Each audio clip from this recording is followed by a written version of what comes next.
Hemen yazı olamiz. Tez temani mavzuni. Qishloq xo'jaligi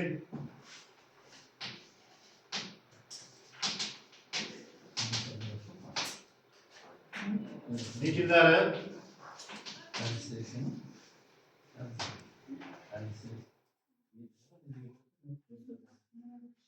biologik omillarga qarshi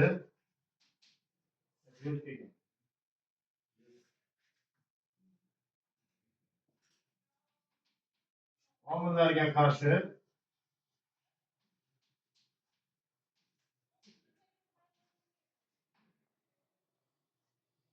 olib boriladigan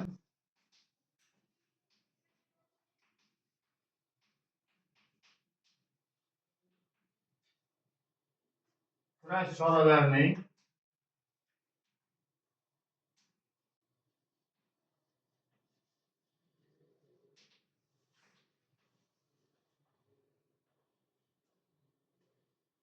foydaliligini aniqlash.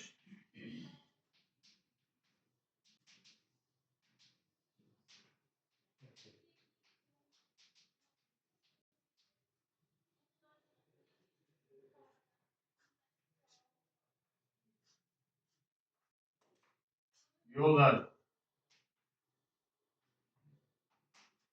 Demak, juda ko'p nimalar ichiga oladi. Biz ham uzunroq bo'lgan tema. Bu yerda asosan shu biotik omillarga, biologik omillarga qarshi olib boriladigan kurash choralari haqida bugun gaplashamiz. Rejani yozib olamiz. Siz reja birinchisi. Biologik usulda nimalar qatnashadi? Tabiiy zarargarlar emas. Hasharotlar. Boshqacha nomi? Entomofaglar. Esdan chiqadi. Ana shu entomofaglar ham mana shu nimamizda bugungi darsimizda yana albatta qaysi to'g'ri keladigan. Endi biotik omillarga misol qilib mana biz uchta organizmni oldik. Qaysi ekan? Zararkunanda, kasallik va degan nuqta. Endi qarang, bu yerda asosiy zararkunanda deganda bilasiz, zararkunanda asosan mana madaniy ekinlar orasida rivojlanib o'sha dalalarda zarar yetkazadi. To'g'rimi? Ekinlar zarar yetkazadi, o'sib va rivojlanishiga zarar yetkazadi. Kasallik biz boya aytgandek, kasallik nima tarqatadi? Kasallik tarqatuvchilar mikroorganizmlar. Degan o'tlar degan nima degan?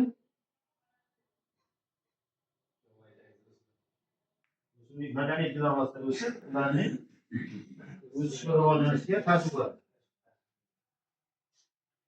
Endi mana qarang, bu yerda asosiy biotik omillar mana shu 3 tasi ekan.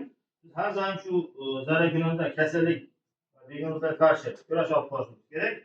Siz bilasiz, oldingi darslarda sizga ma'lum, bizda qanday kurash choralari bor zararkunandalarga qarshi.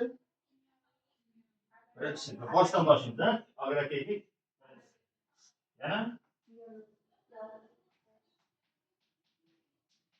Yana qaysi? Burada biologik o'tamizmi yo oldida bormi? Fizik, mexanik.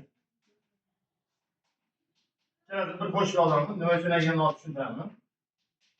Fizik, mexanik, uchinchisi nima ekan? Biologik. Yana? Kimyoviy. Yana bormi yana? Karantin ham.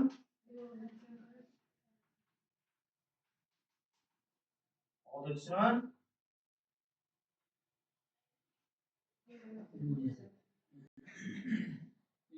Seleksiya. Seleksiyon va genetik usullar. To'g'rimi? Ya'ni bunda nima qilish kerak bo'ladi?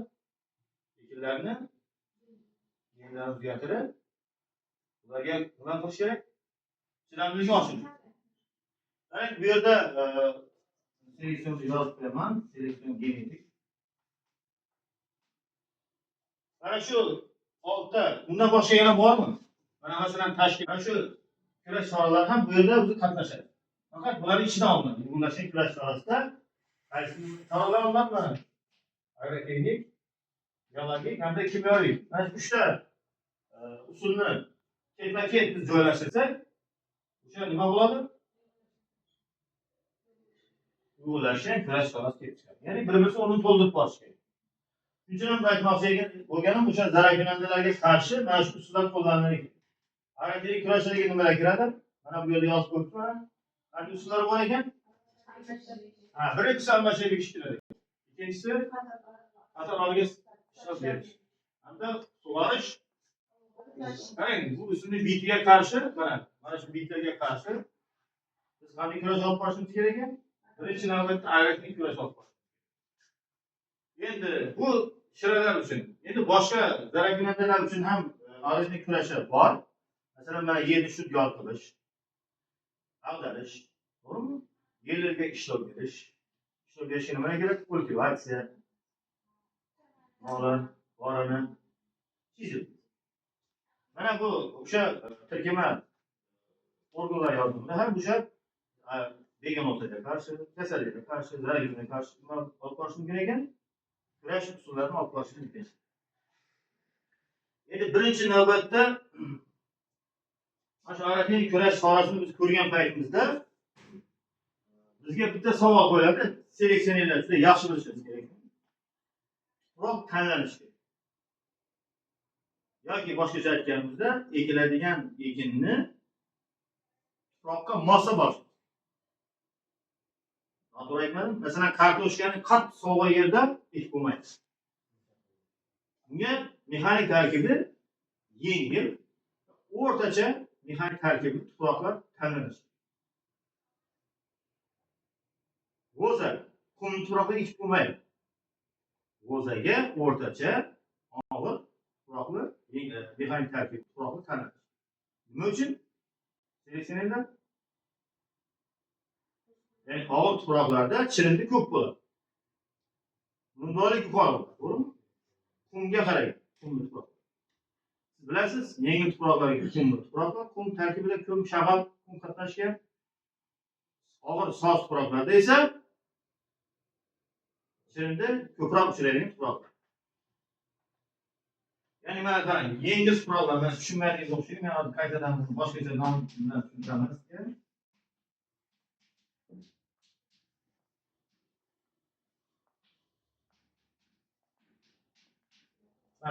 Mana zarrachalar 0,1 dan kichik bo'ladi.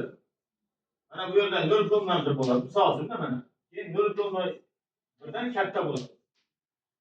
Mana teskari yozmoqchiman. Mana bu yozish kerak.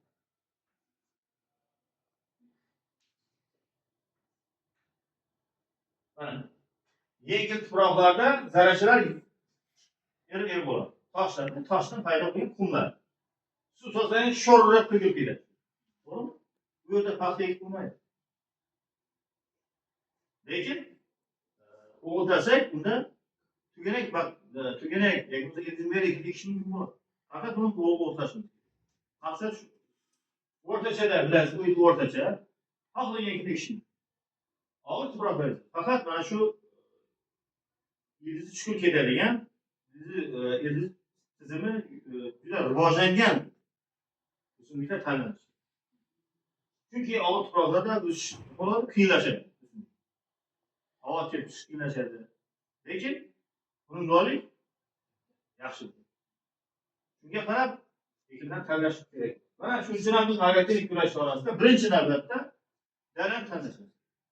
Nima ekish kerak? Mana kecha Amudaryo berilgan bolalarimizni ekinlarni joylashtirib berdik. Traktor aytib, ekinlarni ekib berasiz, joylashtirib berasiz. Shunday 22-yilda shola ekmasin dedi.